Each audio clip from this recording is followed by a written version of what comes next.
இப்போ வந்து என்ன செய்ய போகிறோம்னு பார்த்தீங்கன்னா 1/2 kg சிக்கன் பிரியாணி செய்ய போகிறோம். வாங்க எப்படி செய்கிறதுன்னு பார்க்கலாம். இன்றைக்கி சிக்கன் பிரியாணி வந்து குக்கரில் தான் செய்ய போகிறோம். இன்றைக்கி பிரியாணிக்கு வந்து மசாலாவும் நாமளே ரெடி பண்ண போகிறோம். பிரியாணி செய்கிறது ரொம்ப ஈஸி. ஆனால் நிறைய பேர் பார்த்தீங்கன்னா பிரியாணி சரியாக வரல அப்படின்னு சொல்கிறாங்க.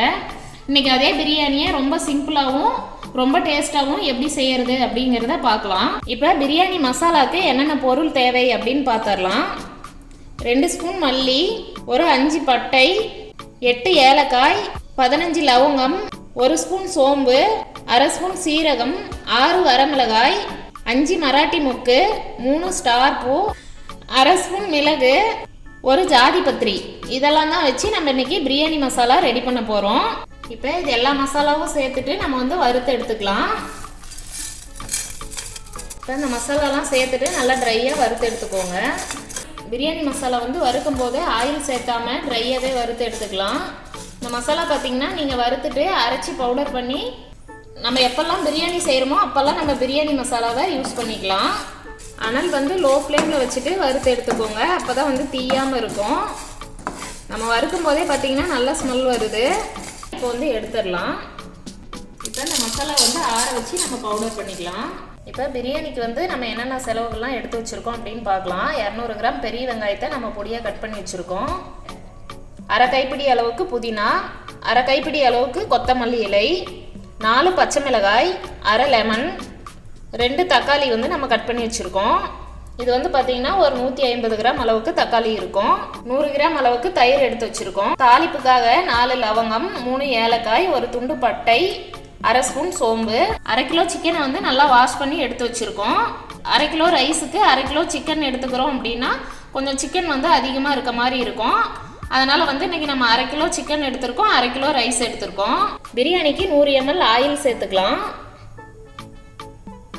தாளிப்புக்கு 3 ஏலக்காய், 4 லவங்கம், 1/2 ஸ்பூன் சோம்பு, ஒரு துண்டு பட்டை சேர்த்துக்கலாம். 4 பச்சை மிளகாய் சேர்த்துக்கலாம். 200 கிராம் பெரிய வெங்காயம் சேர்த்துக்கலாம். பச்சை மிளகா ஆயிலில் சேர்க்குறீங்க அப்படின்னா வெடிக்கும். அதனால் கொஞ்சம் தூரமாக தள்ளி நின்று செய்யுங்க. பெரிய வெங்காயம் வந்து நம்ம பிரியாணிக்கு சேர்த்துட்டு நல்லா பொன்னிறமாக வர அளவுக்கு வதக்கி விட்டுக்கணும். அப்போ தான் வந்து பிரியாணி கெட்டு போகாமலும் இருக்கும், டேஸ்ட்டும் வந்து ரொம்ப நல்லாயிருக்கும். ஆனியன் பார்த்திங்கன்னா இந்த அளவுக்கு நல்லா வதங்கி வரணும். நல்லா சிம்மில் வச்சுட்டு தீயாமல் இந்த மாதிரி பொன்னிறமாக வர அளவுக்கு நல்லா வதக்கி விட்டுக்கோங்க. 1/2 கைப்பிடி அளவு புதினா சேர்த்துக்கலாம். 1/2 கைப்பிடி அளவுக்கு மல்லி இலை சேர்த்துக்கலாம். 75 கிராம் இஞ்சி பூண்டு விழுது எடுத்துக்கலாம். எல்லாம் சேர்த்துட்டு நல்லா வதக்கி விட்டுக்கோங்க. இஞ்சி பூண்டு பேஸ்டெல்லாம் நல்லா பச்சை வாசனை போனதும் 150 கிராம் தக்காளி சேர்த்துக்கலாம். 1/2 kg சிக்கன் பிரியாணிக்கு நம்ம வந்து ஒரு 5 கிராம் அளவுக்கு மிளகாய் தூள் எடுத்துக்கிறோம் அப்படின்னா கரெக்டாக இருக்கும். 5 கிராம் மிளகாய் தூள் சேர்த்துக்கலாம். உப்பும் அதே மாதிரி அளவு பண்ணி போட்டுக்கோங்க. உப்பு பார்த்தீங்கன்னா 25 கிராம் போடுங்க. 1/2 கிலோ சிக்கன் பிரியாணிக்கு சரியாக இருக்கும். இப்போ 25 கிராம் உப்பு சேர்த்துக்கலாம். 100 மில்லி தயிர் சேர்த்துக்கலாம். இப்போ எல்லாம் சேர்த்துட்டு நல்லா வதக்கி விட்டுக்கோங்க.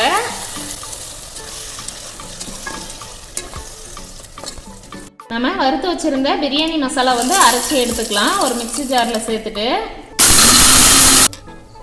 பிரியாணி மசாலா வந்து இந்த அளவுக்கு நல்லா நைஸாக அரைச்சி எடுத்துக்கோங்க. அப்போ தான் வந்து பிரியாணி சாப்பிடும்போது நமக்கு வந்து கடிபடாமல் இருக்கும். இப்போ நம்ம ரெடி பண்ண பிரியாணி மசாலா 1 ஸ்பூன் சேர்த்துக்கலாம். வாஷ் பண்ணி வச்சுருந்தா 1/2 கிலோ சிக்கனை சேர்த்துக்கலாம். சிக்கனையும் சேர்த்துட்டு நல்லா வந்து ஒரு 5 நிமிஷத்துக்கு வதக்கி விட்டுக்கோங்க. சிக்கன் வந்து நம்ம வாஷ் பண்ணும்போது தண்ணி இருக்கும். அந்த தண்ணியெலாம் நல்லா சுண்டி வந்துச்சு அப்படின்னா தான் நம்ம வந்து தண்ணி அளவு சேர்க்கும் போது பிரியாணி வந்து நல்லா பலன்னு வரும். சிக்கன் கழுவிட்டு நம்ம போடுறோம் இல்லையா, அந்த தண்ணியெல்லாம் நல்லா சுண்டி வர அளவுக்கு நல்லா வந்து வதக்கி விட்டுக்கோங்க சிக்கனை. இப்போ 1/2 கிலோ சிக்கன் பிரியாணிக்கு 1 லிட்டர் அளவுக்கு தண்ணி சேர்த்துக்கலாம். இப்போ பாருங்கள், பிரியாணிக்கு நம்ம ஊற்றின அளவு தண்ணி நல்லா கொதிக்க ஆரம்பிச்சிருச்சு. இப்போ வந்து ரைஸ் போட்டுக்கலாம். பிரியாணிக்கு இன்றைக்கி வந்து நம்ம புல்லட் ரைஸ் போடுறோம். அந்த புல்லட் ரைஸ் பார்த்திங்கன்னா ஒரு 10 நிமிஷம் அளவுக்கு ஊற வச்சுருக்கோம்.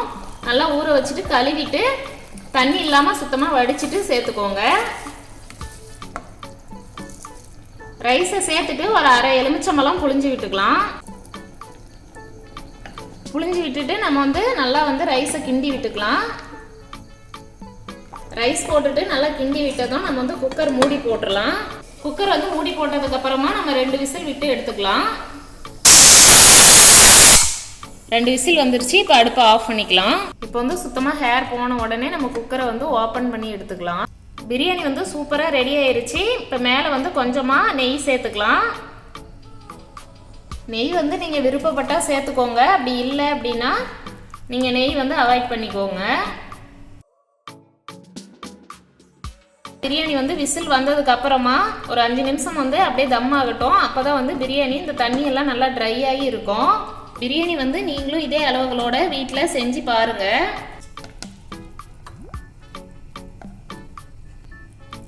இந்த மாதிரி சிக்கன் பிரியாணி நீங்களும் வீட்டில் செஞ்சு பார்த்துட்டு எப்படி வந்துச்சு அப்படிங்கிறத கமெண்ட்டில் சொல்லுங்கள்.